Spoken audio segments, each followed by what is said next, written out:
I'm Chris Gardner of the Houston Round Ball Review, speaking with Nick Grant, someone who folks may not know, but he's Rice women's basketball assistant coach. How you doing, Coach Grant? I'm doing well. I'm doing well. Thank you. How are you? I'm doing great. For folks who don't know who you are, just give a brief summary of your qualifications, your skills, resume, things like that. Yeah, this is year 12 for me at the Division I level. Started off as a GA, worked my way up to a video coordinator, then an assistant coach. Started at Texas A&M, and then I did 3 years there. Went to San Diego State for 7 years, and now entering year 3 for Rice University. So, kind of been Texas to California, back to Texas, kind of been my thing. And really excited about where I am right now. Were you born in Texas? I was born in California. Okay. Born in California, moved to Texas, then was itching to get back to California. So that San Diego State job opened up and I jumped on it. Have you always wanted to be a coach? No, not at all, to be Okay. honest. I've always enjoyed the mental aspect of the game for sure. And I'm a big believer in teaching. I think part of my purpose in life is to inspire young people. And this is an avenue that allows me to do that. But I'd be lying if I said this was always the goal. It was Coach Moki, Kim Moki, who was at Baylor at the time. Mhm. That's where I went to my undergrad at. And she was the one who put the bug in my ear. And Okay. I fought it for a couple of years. And then I started to realize, you start to mature and you start to realize that this is probably where I'm supposed to be as far as my career. And then once I made that decision, it was just about working my way up the ladder from there. How have you changed in these last 12 years?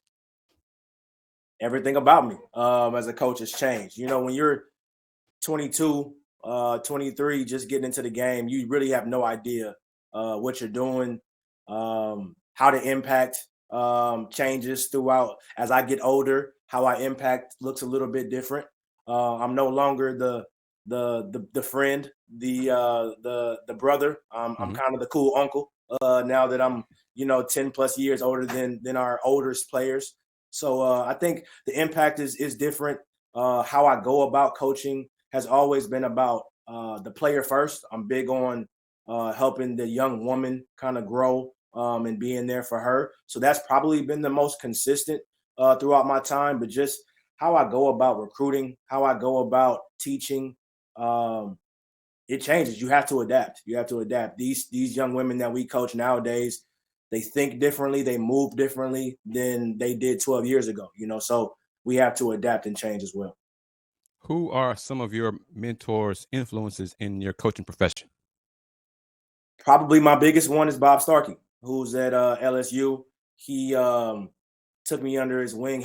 My second year at Texas A&M was his first year at Texas A&M, and as the video coordinator, if you know him, you know he is a video nerd. He is a basketball nerd, and I was a video coordinator that didn't know what he was doing, and so there was a lot of sleepless nights because he was one who needed his stuff on time. He needed it to look a certain way. He doesn't sleep, so he's in the office at 4:35 a.m. And if things weren't going right, I'm in the office at 4:35 a.m. as well. So just throughout the years, we probably talk every 2 weeks or so. I pick his brain about basketball, pick his brain about life. I've had some projects this summer that I was kind of struggling with, trying to find some answers to it. And he was able to help me find some ways to get some solutions for that. Why Rice? Why did you decide to go from San Diego State to Rice? I don't know. Okay. The quick answer is Coach Edmonds. Mhm. She called. I didn't know who she was. I had never met her. I didn't even know the name. Wow. Okay. Um, but in a roundabout way, my name got to her. It's a funny story. She didn't even have a contact for me. So she had a friend who knew my wife. They called my wife, put me on the phone, right? So it was definitely something that was foreign. But we talked for about 4 days straight. In every conversation that we just had a lot of things that aligned. How we look at this game, how we go about teaching, our faith, our family. There was a lot of things that aligned that just made a lot of sense. So I took a leap of faith because of the person, not necessarily because of Rice University. And you work with your wife. I do. What's that like? We just finished year one. That's always the question, and it's easy for us. I'll be honest. It's everybody, the first time they see us, that is the first question. It's something that we've never done, but we knew we could do it because of our relationship. We're not a couple that has ever been one that needs to be in each other's face all day, So because of that, we're able to come into the office and be very professional. It doesn't change. If you didn't see the name tags on the office, you probably wouldn't know we were husband and wife when we're at work. That's true, because I didn't realize it until I was told, honestly. Yeah. What do you guys look at for in recruiting or a player skill set to come to Rice? Yeah. It varies. It varies, right? It could depend on what we need in that class, what's leaving versus what do we need to bring in. We try to fill holes, right? So if we have a piece that's leaving, we need to fill that hole. We try to go through that. But oftentimes we're talking to recruits, it's very little about basketball. We've done this a long time. We can figure out whether or not you're good enough to play for us pretty quickly. But the intangibles are where we spend a lot of our time. We spend a lot of time getting to know the recruit, their families, their coaches, what gets them going. How are they in the locker room? How are they as a daughter? All those things. We're really big on our culture. I know a lot of people talk about that, but Chris, you've been around us. It's something that we hold it to high esteem.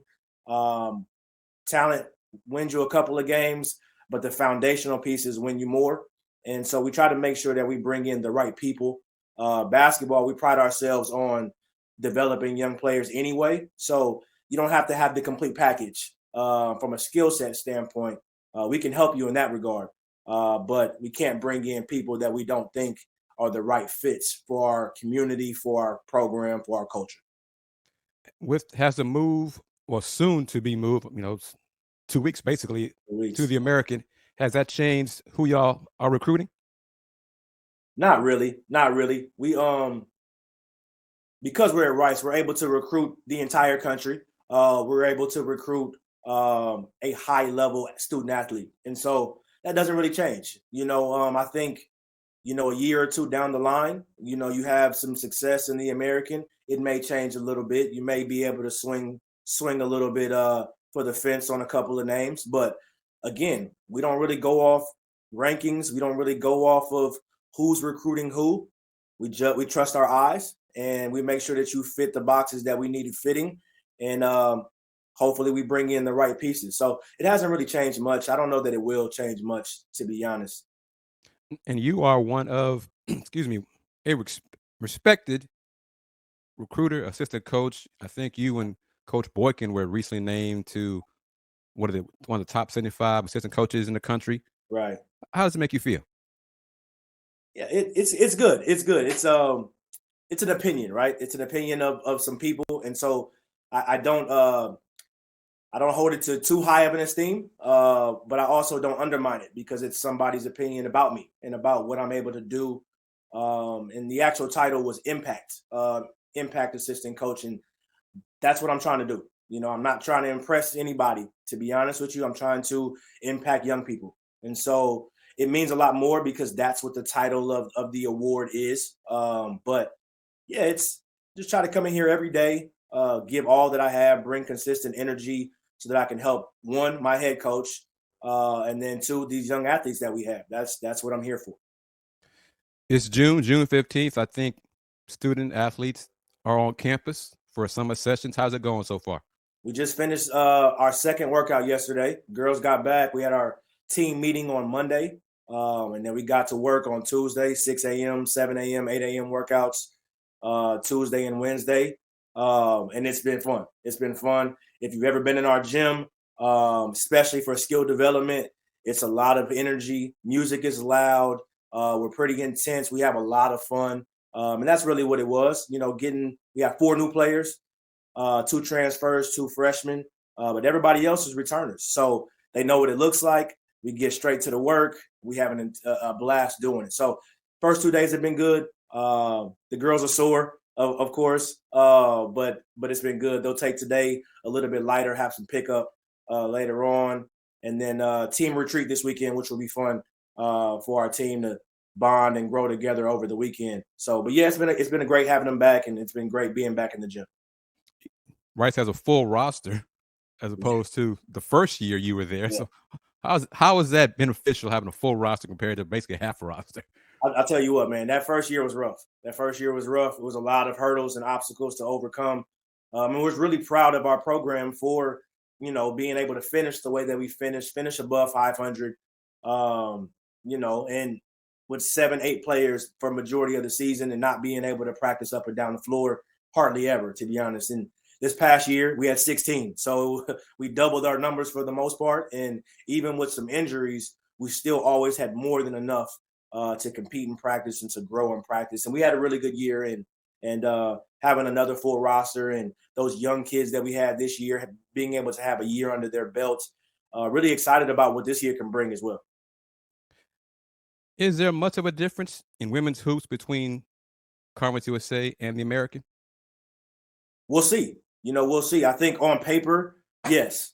I think on paper, yes. But we'll see. I think Conference USA was a really good league, and I think it was I think we were the 10th best league in the country last year in Conference USA, and the American was 7th. So it's not a huge differential, but there's definitely going to be pieces that are going to be tougher. I think it's a deeper league than Conference USA, so there's definitely no nights off in the American. So it's an exciting challenge. It's new teams. We haven't scouted them. We haven't traveled to them for the most part. So all of it will be new, and all of it will be a new challenge for us. So we're excited about it. Are you big on social media? I can be. I can't, not as much as I used to be. My Twitter is basically just for basketball related things and work, recruiting, our program. My Instagram is more about my family. So I keep it pretty stale on Instagram, and it's literally just pictures of my son, our family, important things to me outside of basketball, and then I will also post some Rice related things on there as well. But Twitter is my main basketball social media handle for sure. When you were recruiting, do you and the other coaches on the staff look at the social media platforms for players to see if there are any red flags? Of course, you have to. Again, when we talk about the intangibles earlier, that's part of it. That's part of it. How are you handling yourself in every lane, right now? And mistakes will be made. We've all been young before, right? But we want to see what how you are to your core, and we want to see how you handle yourself on the social media. It's important because when you get to us, we're going to be watching you there too, to a certain extent, right? And we want to make sure that you're not somebody we got to hold their hand because we're worried about what they're putting out, because you no longer just represent yourself and your family. You now represent an entity, and that entity is Rice Women's Basketball and Rice University. So if we can get ahead of that and make sure that you're handling yourself well on social media, all the better. Do you have aspirations to ultimately be a head coach? I don't know. I'm big on fit. I'm big on the right opportunity, and I've always been that way in my career. I think 10 years ago, my answer would have been yes right away. But I'm older. I have a family now. You know, there's different ways you can live out your purpose in this game without having to just be a head coach. And again, Bob Starkey being one of my main mentors, he's a 40-year assistant coach and has never wanted to be a head coach. And he's shown that you can do all the things that you're set out to do while still being an assistant coach. I love Coach Edmonds and how we work together. And honestly, I'm in no rush to leave that. So if the right opportunity ever presented itself to be a head coach and it made sense for myself and my family, we tackle it at that point. But for now, I'm definitely in a great position and loving where I'm at. With the move to the American, kind of reverse of my question earlier, are you guys getting more calls from players who would say, "Well, coach, I see now y'all are going through the American, let's talk," kind of thing. Right. It's definitely a part of the conversations now, for sure. And it's not necessarily stemming from us as much as it was a year ago. A year ago, it was part of our sale. In a year, we're going to the American. Now, because of the year that we just had, now it's like, oh, you guys had a pretty good year.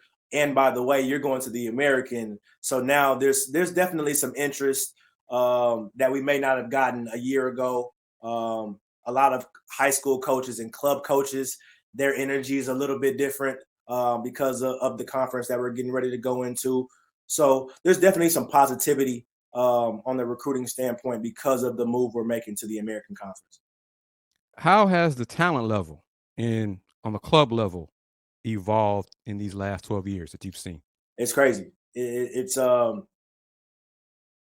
this is a lot more skill. A lot more skill. I will say they don't play the game the same way. Some people take that as a negative, some as a positive.